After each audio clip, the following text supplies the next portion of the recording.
La Edad Moderna comprende un periodo de grandes contrastes culturales, políticos, religiosos y económicos en la sociedad europea. El gran impulso de las actividades económicas y comerciales fortaleció el capitalismo y el poder económico de la burguesía y de los estados absolutistas a través del mercantilismo.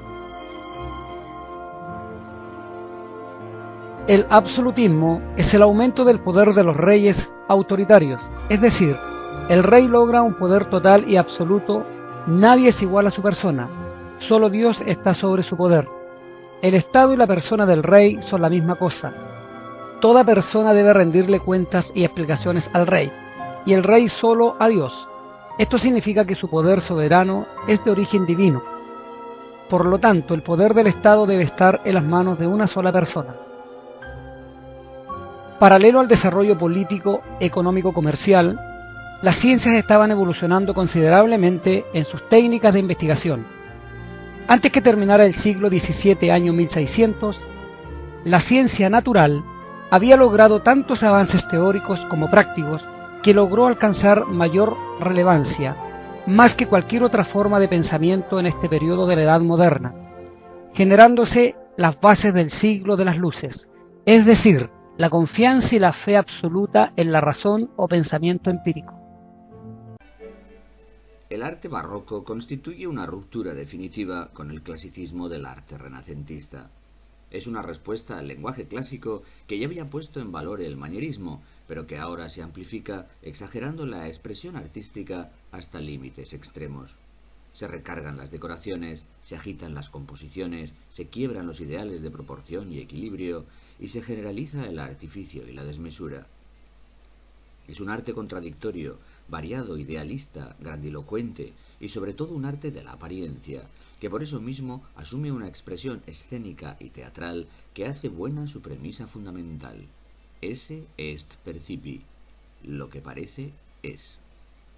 Además es un reflejo exacto de la época en que se desarrolla, caracterizada por dos fenómenos históricos que tendrán una repercusión directa sobre la creación artística. La ruptura de la cristiandad entre católicos y protestantes, después de la Reforma protestante y de la Contrarreforma católica auspiciada desde el Concilio de Trento, y el predominio de las monarquías absolutas. Ambos aconteceres encontrarán en la obra artística su mejor instrumento de difusión y divulgación, convirtiéndose por ello en un arte también de la propaganda. Propaganda de los nuevos ideales pregonados tanto por católicos como por protestantes, y propaganda política del poder incontestable de las monarquías absolutas.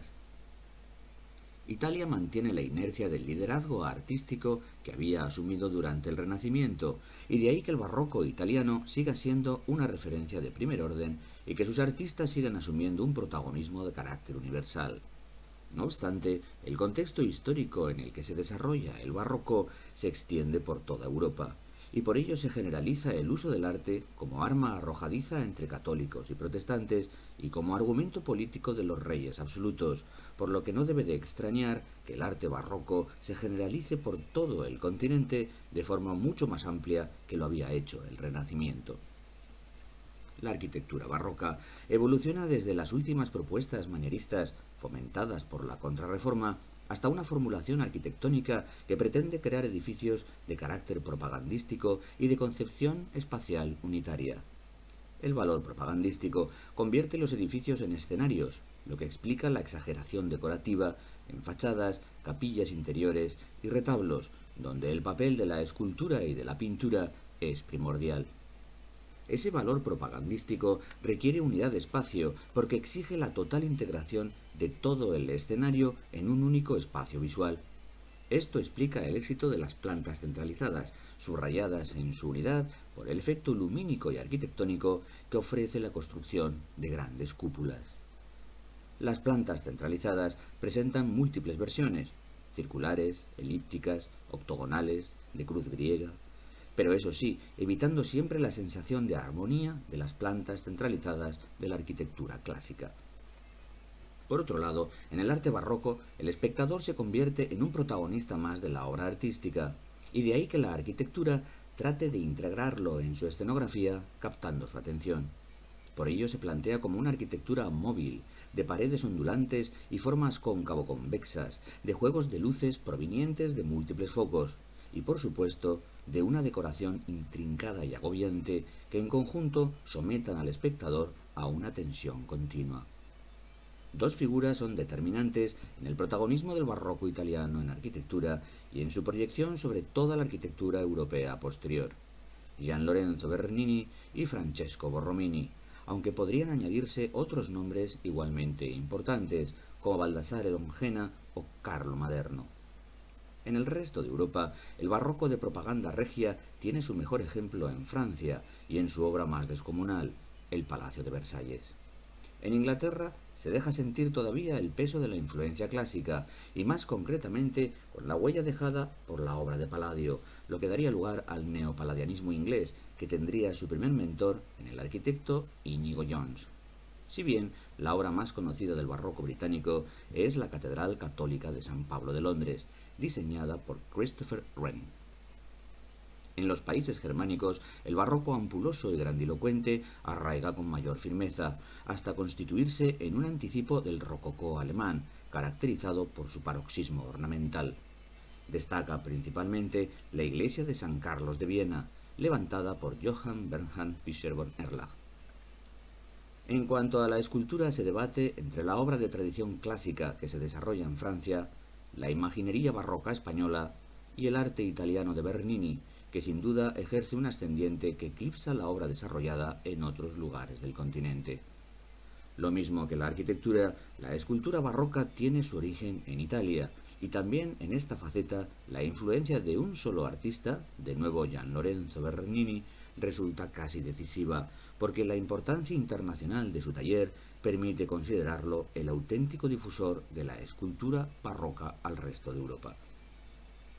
La escultura barroca, lo mismo que la arquitectura, huye del sentido equilibrado del Renacimiento, siendo por tanto su principal característica la dinamicidad, conseguida principalmente a base de composiciones abiertas y agitadas, paños volados de grandes oquedades y violentos contrastes de luz y sombra.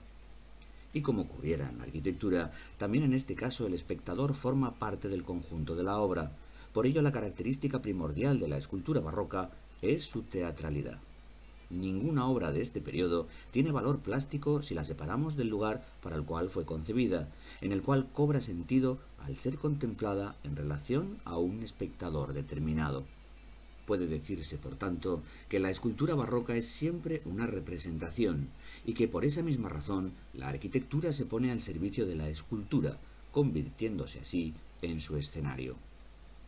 Ese mismo sentido de la teatralidad y de la escultura como representación justifica a su vez la fuerza expresiva que posee esta escultura, tendente por lo mismo en muchas ocasiones a la exageración gestual y al sentido dramático. En España cobra una importancia simbólica la imaginería tallada en madera, que tiene en los pasos de Semana Santa su interpretación teatral y escénica. En cuanto a la pintura, es de una gran variedad y riqueza. Italia asume un indudable protagonismo, gracias especialmente a la figura precursora de Caravaggio, pero los demás países europeos cuentan también con escuelas de enorme importancia y gran calidad, como ocurre con el siglo de oro de la pintura española, o con la saga de grandes pintores flamencos y holandeses, y con las figuras que también destacan en otros centros como Francia o Inglaterra. En este sentido, es importante destacar los nombres propios de la pintura barroca, que en todos los casos se convierten en referencia universal de la historia del arte. Además de Caravaggio en Italia, lucen con luz propia Pedro Pablo Rubens, Rembrandt y Vermeer de Delft en los Países Bajos, Rivera, Zurbarán, Murillo y por encima de todos ellos la figura insustituible de Velázquez en España, y en Francia autores tan diferentes como Nicolas Poussin, Claude Lorrain, Georges Latour o los hermanos Lenin. Dos características definen por sí solas al barroco en pintura: el tenebrismo y el naturalismo pictórico. El tenebrismo consiste en un peculiar tratamiento de la luz, caracterizado por sus violentos contrastes de luz y sombra. El naturalismo es, en cambio, una característica de tipo iconográfico, que representa las escenas religiosas en un entorno coetáneo a la vida y la época del pintor, y al margen, por tanto, de su contexto histórico. Por lo demás, la pintura barroca es de pincelada abierta y de predominio del color sobre el dibujo, de composiciones abiertas, de líneas diagonales y estructuras centrífugas, de luces extremas, y que tiene en el tratamiento del color a su principal protagonista. En efecto, la pintura barroca es muy colorista y encuentra en el estallido cromático un complemento al dinamismo de la composición y al esplendor ornamental típicamente barrocos. Son numerosos los géneros que se diversifican en esta época, desde la pintura religiosa, de gran intencionalidad propagandística en los países católicos, a la mitológica, a la pintura de género, como el florero, el bodegón o el paisaje, el tema costumbrista o el retrato regio. Y son asimismo muy variadas las tendencias dentro del propio estilo barroco, porque conviven al unísono la pintura de formas voluptuosas y gran agitación y movimiento típicamente barrocas de un Rubens, por ejemplo, con la pintura naturalista de Caravaggio, el barroco clasicista de Poussin o Carracci, el tenebrismo extremo de Latour o el realismo de Velázquez y Rembrandt. La evolución de la pintura italiana, ya en el siglo XVIII, seguirá una doble corriente bien diferenciada que se aleja en cualquier caso del tenebrismo del 700. Por una parte está el estilo ampuloso que mantiene el carácter vibrante y agitado, típicamente barroco, aunque más colorista y luminoso, de un Tiepolo, por ejemplo. Por otro lado, aparece un género nuevo que adquiere un enorme éxito en Italia y que es el de los paisajes urbanos o vedutas, que tienen en Francesco Guardi, pero sobre todo en Canaletto y sus vistas de Venecia, a sus mejores representantes.